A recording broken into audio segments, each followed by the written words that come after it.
Hello students, welcome to my YouTube channel and आज मेरा topic है रूल्स ऑफ प्रीपोजिशन।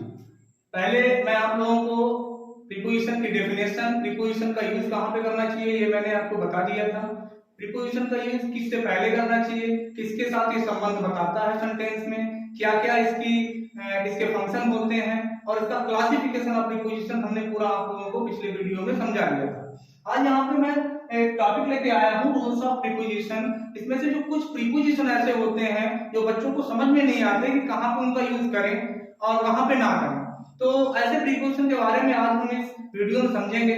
कुछ बच्चों की ये प्रॉब्लम होती है कि कुछ प्रीपोजिशन को वो नहीं समझ पाते, उनको वो अलग अलग जगह पर यूज करते हैं जिससे कि वो किसी और शब्द से, किसी उस नाउन जिससे पहले वो यूज हो रहा है उसका संबंध नहीं बता पाता और सेंटेंस गलत हो जाता है। तो हम उन्हीं प्रीपोजिशन के बारे में समझेंगे, कहाँ पे हमें इन यूज करना चाहिए, कहाँ पे इनटू यूज करना चाहिए, कहाँ पे अंडर यूज करना चाहिए, कहाँ पे ऑन, ओवर, इस टाइप के प्रीपोजिशन के बारे में आज हम यहाँ पे इस वीडियो में समझेंगे।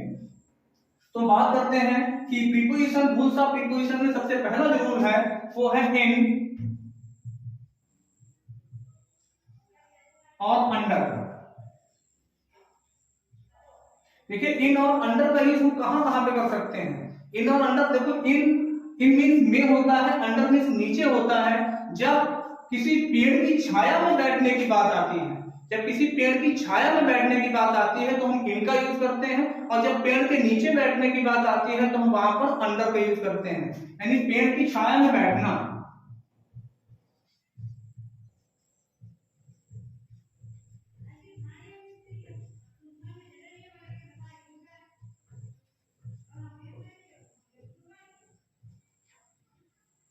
पेड़ की छाया में बैठने के लिए हम किसका यूज करते हैं, इन का। जैसे मोहन पेड़ की छाया में बैठा है तो हम वहां पे इन का यूज करेंगे, लेकिन मोहन पेड़ के नीचे बैठा है तो हम वहां पे अंडर का यूज करेंगे। पेड़ के नीचे बैठने के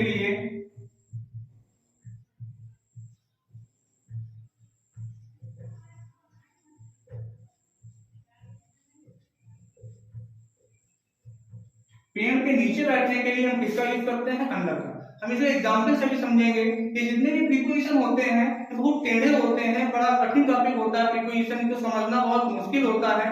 तो यहाँ पे हम कुछ सरल बनाने आए हैं प्रीपोजिशन के इस टॉपिक को, प्रीपोजिशन के इस टॉपिक को सरल बनाने आए हैं, कैसे हम इसको आराम से यूज कर सकते हैं। और हिंदी वाले देखेंगे आराम से धीरे धीरे कि इस प्रीपोजिशन के टॉपिक को कैसे हम सरल कर सकते हैं। यहाँ पे इनका यूज होता है पेड़ की छाया में बैठने के लिए, और अंडर का यूज कहाँ पे होता है, पेड़ के नीचे बैठने के लिए। वैसे इनका यूज कहीं डायरेक्शन बताने के लिए होता है। इनका यूज जैसे किसी भी कोई कमरे में चीज है तो उसके लिए हम इनका यूज करते हैं, लेकिन कभी पेड़ की छाया में बैठने के लिए भी हम किसका यूज करते हैं, इनका। सेंटेंस से समझते हैं, जैसे ही इज सिटिंग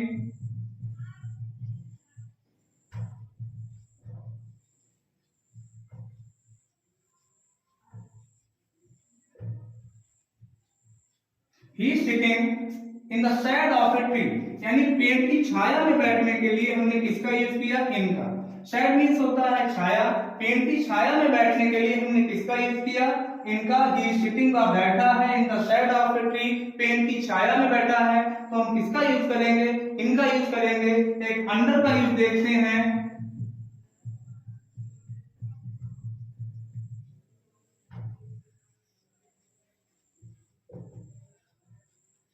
तो पेड़ के नीचे बैठने के लिए हम किसका यूज करते हैं, अंडर का यूज करते हैं। तो इतना याद रखना, इनका यूज होता है पेड़ की छाया में बैठने के लिए, अंडर का यूज होता है पेड़ के नीचे बैठने के लिए। अब हम अगला प्रीपोजिशन रूल में अगला प्रीपोजिशन देखते हैं।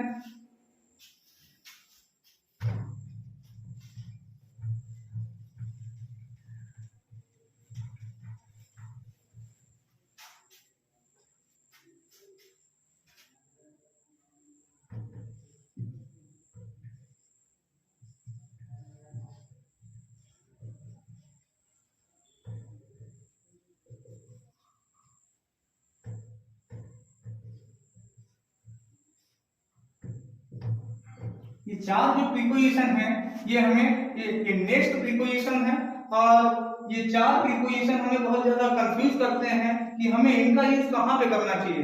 तो ऑन, अपॉन, ओवर और होता है ऊपर, ठीक है, और लेकिन इनका यूज जो होता है प्रत्येक सेंटेंस में बदल जाता है सेंस के अनुसार, उसके अर्थ के अनुसार, उसके काम के अनुसार।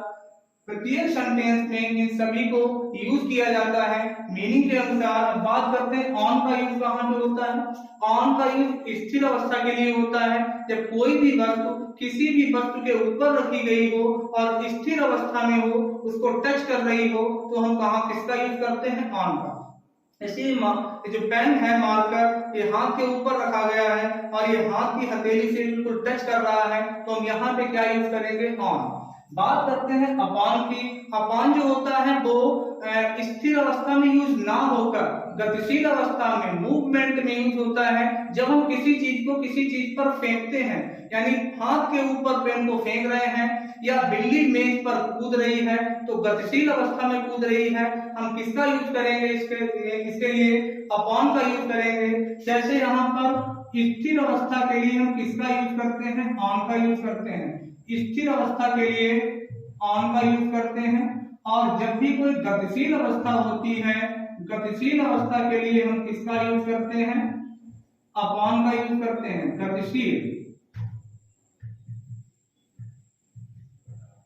गतिशील अवस्था के लिए किसका यूज किया जाता है, अपॉन का यूज किया जाता है। ऑन और अपॉन तो आपके समझ में आ गया होगा, यानी कोई चीज जब किसी चीज के ऊपर रखी हो, उसको टच कर रही हो, ऑन का यूज होता है।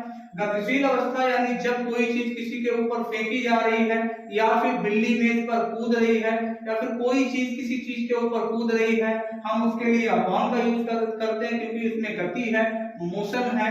बात करते हैं ओवर की। तो ओवर हम सीधी बात करते हैं जब हमारे सर के ऊपर सीधे वर्टिकल कोई चीज है, जैसे मेरे सर के ऊपर फैन है, तो हम सीधे होना चाहिए, तो इसका यूज करते हैं ओवर का। ये गतिशील अवस्था में भी यूज होता है। ये कौन सी अवस्था में यूज होता है, गतिशील अवस्था में भी इसका यूज होता है।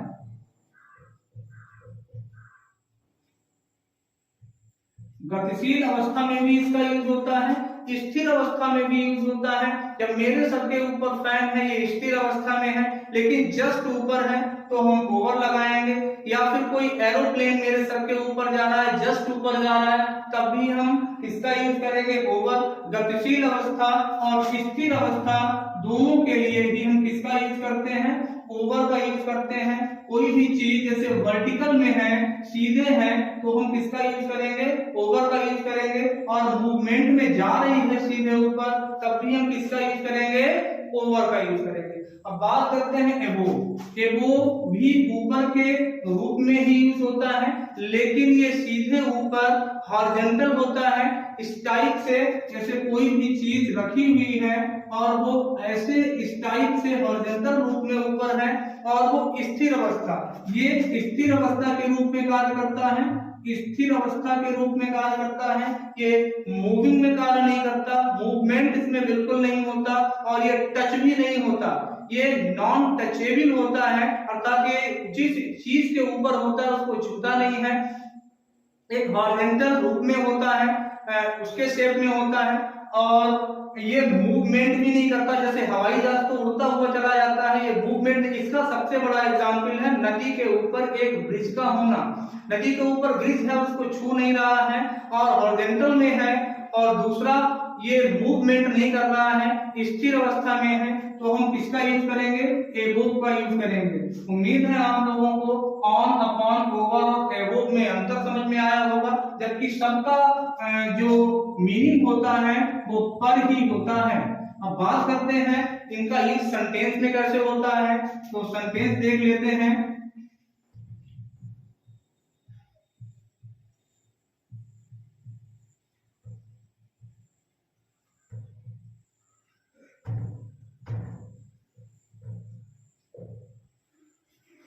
दूसरा सेंटेंस है,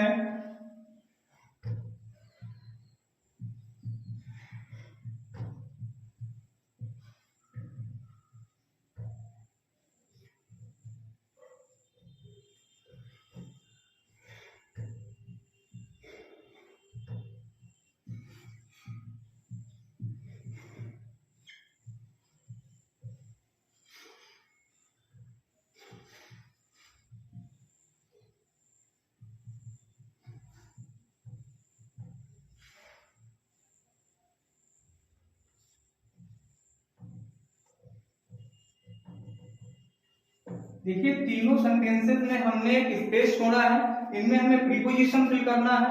अब देखना है जैसे द बुक्स, द टेबल, इसमें यहाँ पे हमें प्रीपोजिशन फिल करना है ऑन, अपॉन, ओवर और एबोव में से।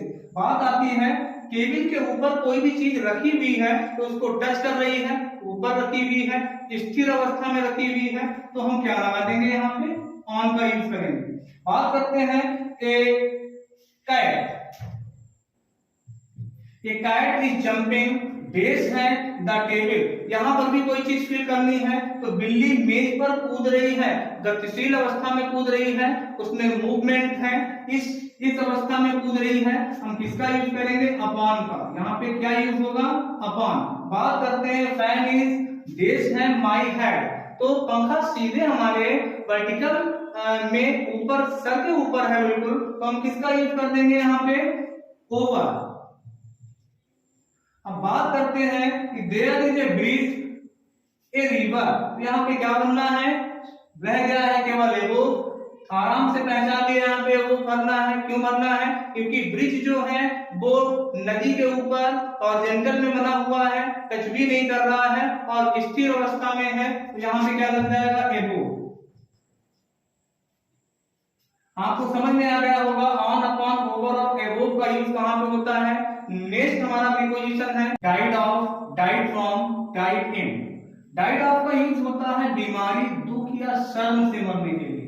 बीमारी से कोई व्यक्ति मर जाए, दुख से मर जाए या शर्म से मर जाए तो हम डाइड ऑफ लगाते हैं। डाइड फ्रॉम का यूज होता है ओवर ईटिंग से मर जाना, किसी ने ज्यादा खाना खा लिया उससे मर गया तो ओवर ईटिंग। ओवर ड्रिंकिंग, ज्यादा पी ली है तो ओवर ड्रिंकिंग से कोई व्यक्ति मरा है। वाउंड मीन्स होता है चोट से लग जाना और चोट लग के खून ज्यादा बहने से। जब खून ज्यादा बह जाए तो हम किसका यूज करते हैं, सदैव डाइड फ्रॉम का यूज करते हैं। खून ज्यादा बहने से कोई व्यक्ति मर रहा है। और डाइड इन का यूज होता है ड्यूटी के दौरान मर जाने के लिए हम किसका यूज करते हैं, डाइड इन। तो एग्जाम्पल से देख लेते हैं, ही डाइड ऑफ कैंसर, यानी वह कैंसर से मर गया, कैंसर एक बीमारी है तो डाइड ऑफ आता है। He died from the loss of blood, वह खून बह गया और ज्यादा खून बहने से अर्थात खून की कमी होने से मर गया। खून की कमी होने के लिए हम फ्रॉम का यूज करते हैं लाइक डाइड के साथ में। ही डाइड इन ऑर्नेस, यानी ड्यूटी के दौरान, ये एक इडियम है और ड्यूटी के दौरान मरने के लिए हम ऑर्नेस मींस होता है ड्यूटी के दौरान मर जाना और इसके लिए हम किसका यूज करते हैं, इनका। और जब ज्यादातर लोग यही पढ़ते हैं, बच्चे यही पढ़ते हैं कि डाइड के साथ में केवल ऑफ का यूज होता है, डाइड ऑफ, डाइड ऑफ, लेकिन डाइड के साथ में ऑफ ही नहीं, डाइड के बाद ऑफ भी लग सकता है, फ्रॉम भी लग सकता है, इन भी लग सकता है। एग्जाम्पल से समझा दिए हैं। तो इस टाइप के प्रीपोजिशन आपको समझ में आए होंगे, उम्मीद करते हैं। अगर ये वीडियो इस टाइप के अच्छे लगते हैं तो मेरे चैनल को लाइक और सब्सक्राइब जरूर करें। Thank you.